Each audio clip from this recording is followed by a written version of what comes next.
For those who do not know, I am the Black Guru. What I offer is sage wisdom. Let's talk Invincible. The season 1, episode 8 finale. Talk about a barn burner. Talk about a freaking barn burner. This thing was high octane. I mean, this thing was. They did some shit that I have never seen before, and we'll talk about that as I go through this review. Invincible. They've taken the concept that the boys put out there, the boys on Amazon Prime, that television show. They took that concept and they 10x that shit. They 10x that shit. The dynamics were great. The animation was great. You could easily fuck this up. You could easily fuck this animation up. The animation was spectacular. Man. Like I said, for those who do not know, I am the Black Guru, but I offer sage wisdom. This season of Invincible it's a very unexpected show. I didn't really know much about it. I was recommended this show. I started watching it. And when I tell you it's that fucking show, it is that show. All of the positive things people say about it, it's that and some. I think that one of the things that makes Invincible good is that the superhero genre has become a bit stale. The superhero genre has become a bit stale. Not stale, but overused. They did a superhero movie recently with Octavia Spencer and Melissa McCarthy. I mean, that's just where we're at with this superhero shit. They putting anybody in some tights and giving them some powers and calling that shit a fucking show now. I mean, we've been through all the major superheroes. Batman, Superman, Spider-Man, X-Men. We went to the fucking B team. Now we getting C and D team stuff from Marvel as far as characters go. My point in saying all that is to say as if this genre has been beaten to a pulp over the last 12 to 15 years. And somehow Invincible found a way to tell a superhero story that's compelling and refreshing. What up, Jay? Shit, I mean, this thing was it.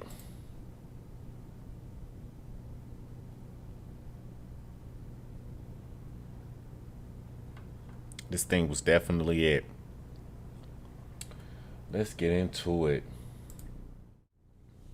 So we start off the episode basically where we left last week when Invincible and Omni-Man are kind of midair and he's like, son, I need to talk to you.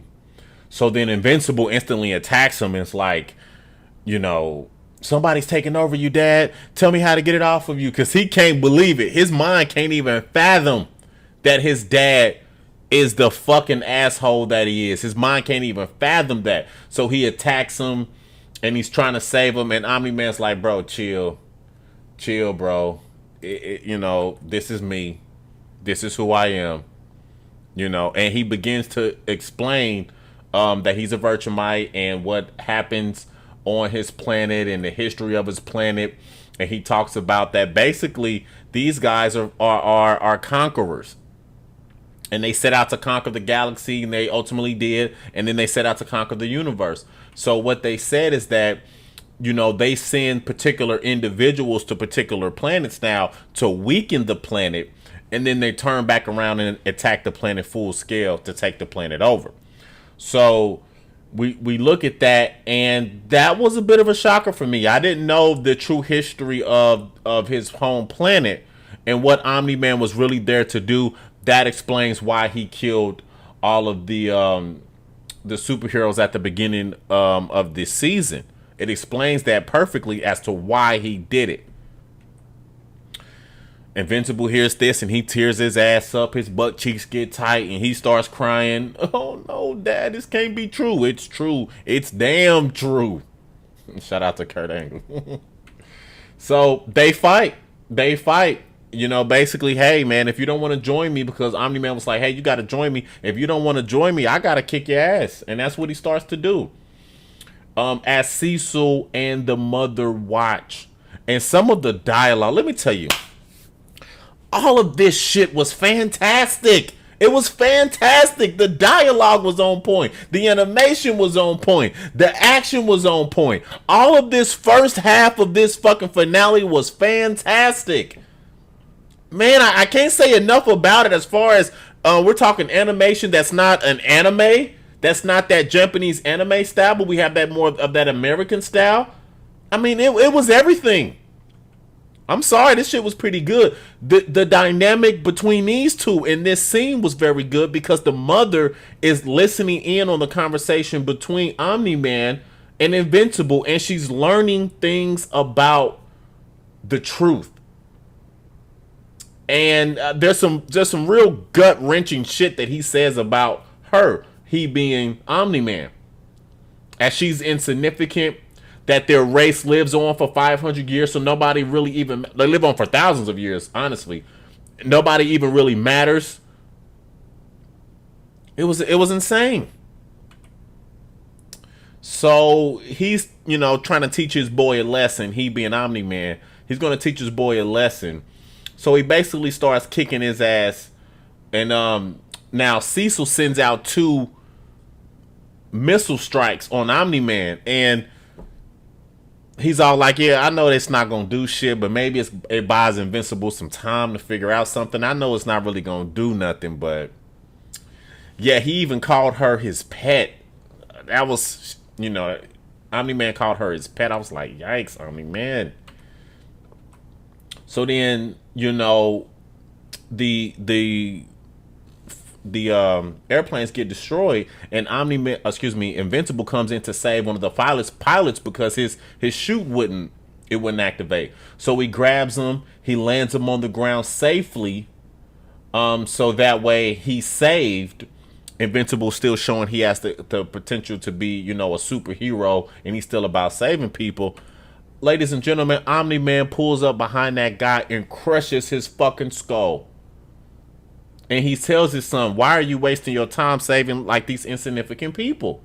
And crushes his fucking skull, dude. Jeez Louise. Ladies and gentlemen, this isn't even the worst shit that happened in this episode. This ain't even the worst thing that happened. He crushes his skull. Look at the animation on that. Flawless. Absolutely flawless. So then they begin to battle some more. Omni-Man punches Invincible into the city. And he goes through his building. Now, the building that he went through begins to tumble, begins to fall. This is some of the best animation of the episode. Some of it. Invincible flies up to try to hold the building in place because he doesn't want the building to fall. Again, still acting in the capacity of a superhero.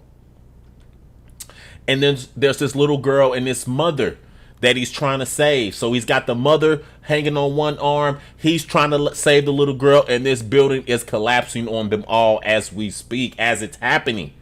And he's trying to do his best to keep everything alive. Ladies and gentlemen, that building fell, and that mama and that daughter died. He could not save them. And all you seen on the screen was a nub. It was a damn nub. That's all he had. He could not save those 2 people. He couldn't save that other guy either. So now he's, becoming morally defeated. Like, damn, this shit crazy, bruh. And he couldn't save those people. And that's what Omni-Man's trying to tell him. Look, man, we not really here. We not superheroes for real. We fly around, we look like it, but that ain't really who we are. I'm talking about this first half of this episode. It's classic. Omni-Man now this scene here, this shit took me out. This was probably one of the most best animated things I've ever seen. I've never seen anything like this. It harkens back. It's so poetic in a sense because they're in a subway and Omni-Man has Invincible gripped by the head in the middle of the subway tracks as the subway approaches them full speed, right? And it's akin to, if we remember, Spider-Man, where he saves the subway. And there's scenes in superhero movies that have become cliche since Spider-Man 2, where heroes kind of save the subway from crashing and things like that. Well, we get the complete opposite here. Omni-Man holds him by his head and crashes him into the subway. The animation here was I can't say it. I don't have enough words. I really don't. I don't have enough words to describe how spectacular this animation was. And you see this happen. I mean, people are flying out. The camera's panning around. And he's giving Invincible a front row seat to complete destruction and disaster as he's seeing all of these people die. So all of these people essentially get cut the fuck up as Omni-Man holds Invincible, and it's just, you gotta watch this show. Like, if you haven't seen this show, you've got to watch this for this scene alone. I've never seen anything like this. Very, very gruesome. Very, very graphic. A taste of poeticness and a ton of good animation. And you see the wreckage and you see the carnage afterward. Man. It's no joke. But hey, Omni-Man is not done with Invincible. He flies him around some more, kicks his ass some more, ultimately until we get this scene here where he's just pounding away. He's just pounding away at Invincible. I mean, he's beating the tar shit out of him. And Omni-Man has a flashback, and I knew this. Omni-Man had a flashback about one day where they were out there at the park and his kid was playing softball. His kid being Invincible, Mark. And Mark's mom is all like, oh, you have to, look into his eyes, and these moments are special, and you can't let these moments pass, so pay attention because they're important. So, they're watching Mark's up at bat. He threw a couple of strikes, so it's, he got striked out twice or whatever. And then boom, he hits a nice hit. He run around the bases and gets the home run or whatever and scores, and then everybody's cheering and celebrating and shit like that. And that thought in Omni-Man's mind as he's beating Invincible to a pulp stops him in his tracks. It stops him from ultimately killing Invincible, and then he flies away. And we don't know where he's going. We don't really know everything, but he flies away. He decides not to ultimately kill his son. And I knew that. I knew at some point he would care about his son. I thought that about Omni-Man. Even though he's a ruthless guy and he's a very ruthless killer, I figured he deep down inside cared about his son, and I think he cares about his wife. Now, the shit with the wife is probably done as far as their connection to one another, but I do believe that he cares about her and Invincible at some level. He's not as cold-hearted as he leads on to be. So then we get the second half of the episode. Now, this is where, the first half was so hyped that the second half, it was a natural tick down. And there's some stuff in the second half, I was just like, The thing I liked about the second half is that they dealt with the aftermath of the fighting. So we see the road to recovery for Invincible. We see this conversation between Cecil and Mark's mom, in which they basically break down, what's going on and how they can move forward and how they can make money and things like that. So Cecil put some stuff together so where they can kind of go back to a normal life, and he uses the word normal, and she's all like, normal? He's like, well, basically I'm doing the best I can, this shit's crazy. So then we get a scene here where it looks like I keep wanting to say Guardians of the Galaxy, but the Guardians have kind of come together finally as a legit team. We get the Sower. I thought he was dead. I thought Omni-Man potentially killed him, but I guess he's not dead, which is good because I kind of like his character. We get checking in on Eve. The music here was stunning too. Oh, I forgot the music when they were doing these little flashbacks and little flashing to where everybody's at and how they're dealing with the aftermath. The music was so on point. So I like this part of the second half of the episode. I did like that. So we see some training montages that they're training as a team now. We get to Amber's motherfucking ass. More on Amber's ass in a second. More on Amber's ass in a moment because I'm about done with Amber. We get Mark's friend and Eve kind of finding out about each other, finding out that, they both understand now that Mark's a hero and Eve is also a hero. This was one of the coolest things, or interesting thing, I should say. The fact that there's this room in Cecil's compound, which the light in the room, or you can't see what's in the room based on the light if you grew up in America, because they put some stuff in the water to where you can't see certain frequencies of light. I thought it kind of gave this Matrix feel at first when they walk into this white room. But this room is actually filled with people working, but you just can't see it. The average person can't see it, or nobody can really see it unless you haven't drinking from the tap water. I find that to be a bit of a nod to like the fluoride that be in the water and stuff like that. So I kind of liked that little nod. But this scene was to have Cecil ask Invincible, will he take the spot of his father and be a superhero? And at the moment he was like, I don't know, shit's kind of crazy, bruh. I don't think that's for me. So then he goes home with his mom. There's a scene later where his mom's up there crying. He's, about to go get some food. And then Amber's ass shows up. Now, when we last left Amber, she was so fucking mad that Invincible was invincible. And she knew the whole time. And she just couldn't do it anymore. But now she sees this fight. And she shows her motherfucking ass back up. I'm done with Amber. I'm not into that. I told y'all last week. I'm done with this Amber and Mark stuff. It don't make no fucking sense. Yeah, it don't make no fucking sense. I'm like, okay, do you fuck with him or do you not? Because the way I put it last week, and it's worth repeating, she should have never been mad at him in the first place. She should have never been mad at him in the first place if she knew he was invincible.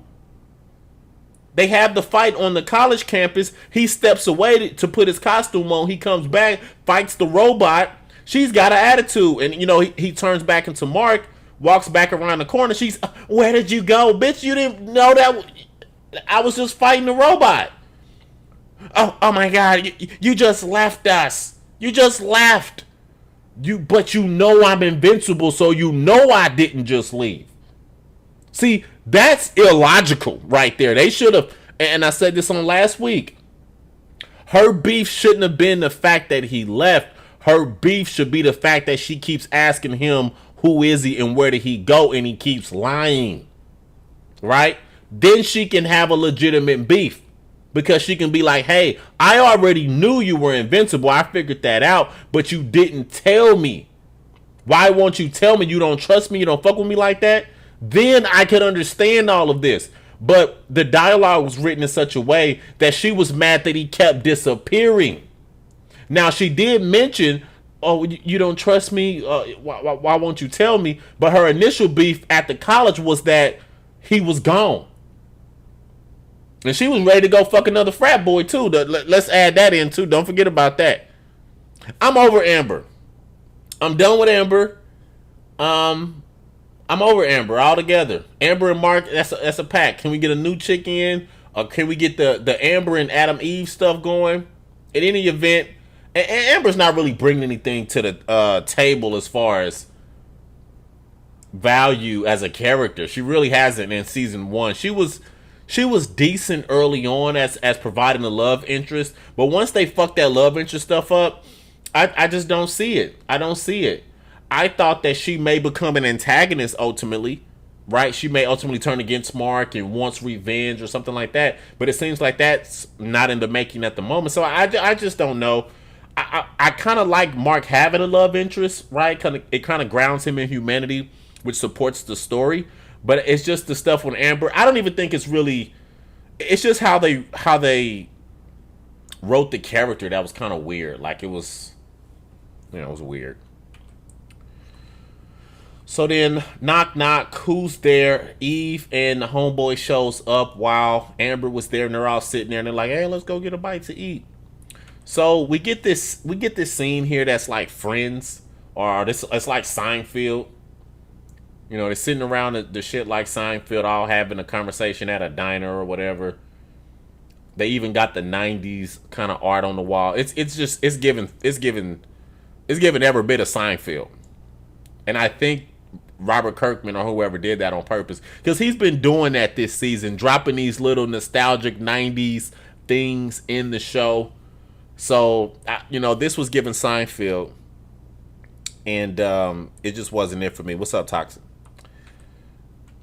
So as we come towards the end of the episode, they get word that somebody's fast approaching planet Earth. They believe it may be Omni-Man returning, but it was this guy here back from, what was that, episode 3 or something, and he was at the wrong planet or whatever. And he basically sits down and he has a conversation with Mark about what's going on and how his people never really leave planets, so that's very, very rare. They're trying to put together a galactic alliance to fight back against the Virtumites, or what, if I'm mispronouncing that, forgive me.